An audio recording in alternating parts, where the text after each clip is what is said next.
Welcome to GrowingCraft friends, this is Sonia here, and today I am going to do a new image transfer video tutorial.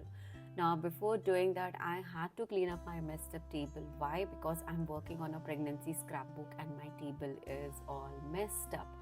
So I'm still working on that project. That project will be live soon on our YouTube channel, and this is a scrapbook which I'm working on and I'm super excited. Now that's a tutorial which you will be watching soon, but before doing this image transfer tutorial on a glass plate, I had to clean up everything and it took me a lot of time.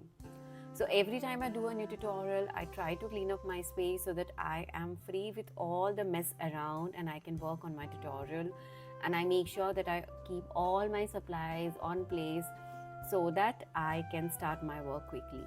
I was on time with my cleaning up work. Now today what we are going to see in this tutorial is how to transform these glass plates into this beautiful decorative place, and they look absolutely gorgeous.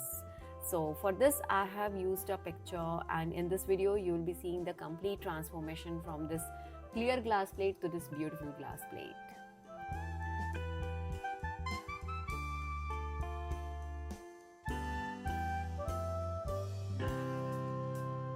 So this is a beautiful glass plate on which we are going to do our photo transfer or image transfer, you can call it, and this plate has a very beautiful depth and we are going to cover that.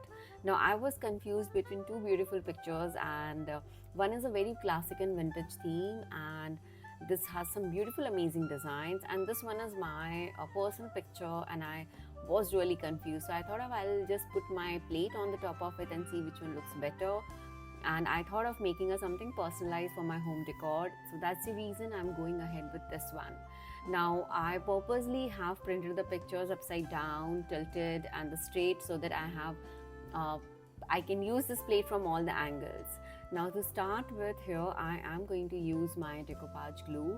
You can even use the Mod Podge, and you have to make sure that you apply just one coat of your decoupage glue or Mod Podge on the back of the plate. Now as this is an image transfer and I want to use it for a decorative thing, I am going to do it on the back side of my plate. Now if you want to do it, you can even do it on the front side. Now here, once I'm done with the application of my decoupage glue or the Mod Podge, whatever you're using, you need to stick your picture upside down. So I'm just going to keep the plate and then I'll make sure that I press it really well and I stick this. Now this process takes a little time and you have to be really patient. You need to make sure that you remove all the wrinkles and bubbles out there. Once this is done, we are going to let it dry for a good 24 hours to 48 hours so that we can move on to the next step. Now this is the day 2, and here I'm going to remove the extra paper. So I'm using a filer. You can even use a sandpaper to remove all the excessive parts from your glass plates, and this is super easy technique, and in 24 hours your decoupage glue or the Mod Podge has dried out completely. So this comes out really easy and fast. So once you're done with this, you will be able to see your picture completely. But now here is the best part of this tutorial, but do make sure that you have cleaned up everything before that. Now to move on to the next step, we will need a clean tap water, and I'm going to have a good big flat brush. This is my technique. What is your technique? Let me know in the comment section. So now here I am going to use my paintbrush. I'm going to dip a lot of water on my image and then I'll start rubbing it very gently. Now this process takes a little time. The video is in a speed mode. You might not realize the exact time, but it took me almost 15 minutes to rub out all the excessive paper. So here the trick is, keep on soaking the paper as and when needed. Do not add too much of water, and the moment you are done with this, you can just start rubbing your paper. You have to be very gentle with this process.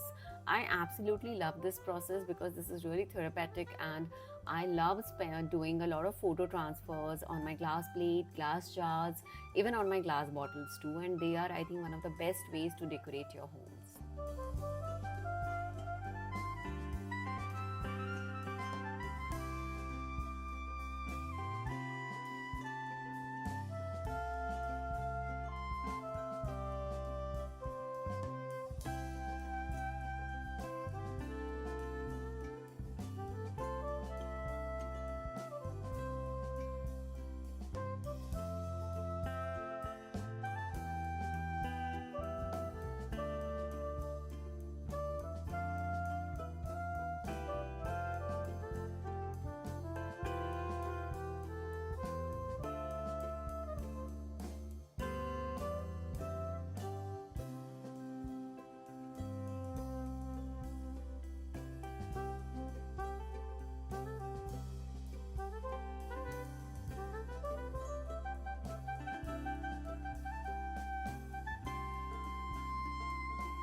So here I'm almost done with my taking out all the excessive paper from my photo transfer, and this looks so gorgeous, so beautiful, but we have a lot of technique to do here right now.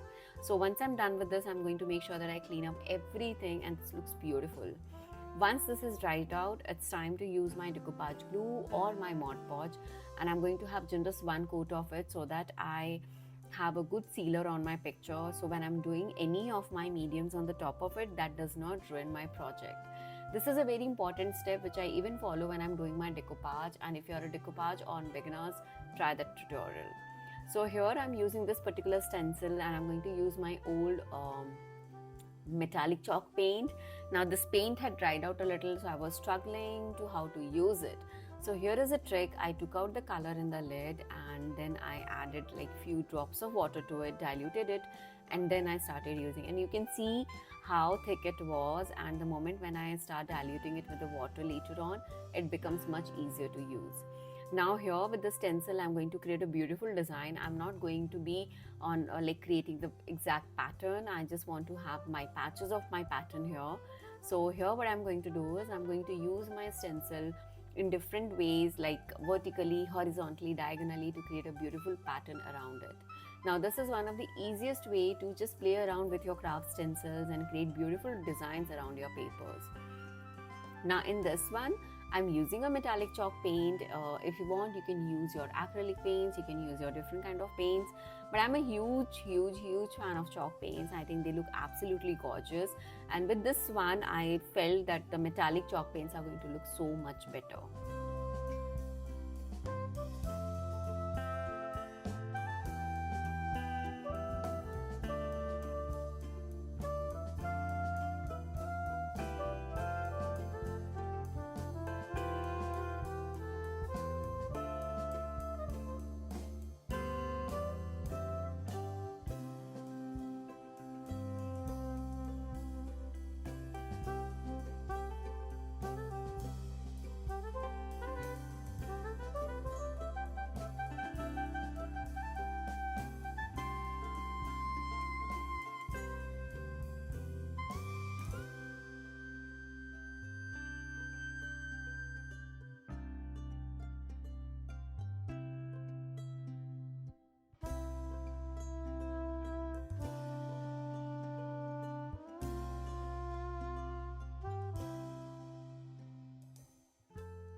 So here I'm almost done with this part, and this looks really good. I know you can see some of the plain parts on the plates right now, but don't worry, we are going to do something to cover up everything, and it looks super gorgeous.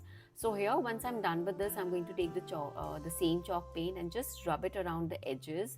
This is just to give a clean border to my picture, and this looks really beautiful. This is just a simple technique to highlight your picture. So here I'm just doing it, and just because we have already sealed our project with the decoupage glue, it is not going to ruin. Now I'm going to repeat the same process on the edges of the plate, and this is one of the great idea to create a border around your projects. Now whenever I'm doing it on my decoupage art, I use this technique, and what is yours? Do let me know in the comment section. Now moving forward, once I'm done with this technique, I'm just going to make sure that it dries out really well. I will give it a couple of hours time to dry out, because these are just a very thin coat of chalk paints, so it doesn't take too much of time, and whatever the color blending you are going to see, it will dry out very quickly. Once I'm done with this, it's time to seal it with a gesso. So here I'm using a white gesso, and I'm going to cover it completely. I literally took few minutes to do it very quickly, and you can use a sponge dauber, your paintbrush, whichever, and it is absolutely fine. So you need to make sure that you cover the complete area and have 2 coats of gesso there. So once this is done, let it dry, do another coat, and if you need to smoothen the surface, use your sponge dauber. All these supplies are really basic. If you are into the basic crafting, decoupage, mixed media art, or even your image transfers or photo transfer, these supplies are very basic, and you can create a beautiful home decor piece. Now with this, I'm going to let it dry, and here my project is done. So this is how it looks after drying, and yes, It's time to reveal the final project, and ta-da, this looks absolutely gorgeous. I hope you guys liked this tutorial. Do subscribe to my channel, and thank you so much for watching, guys. Take care and bye-bye.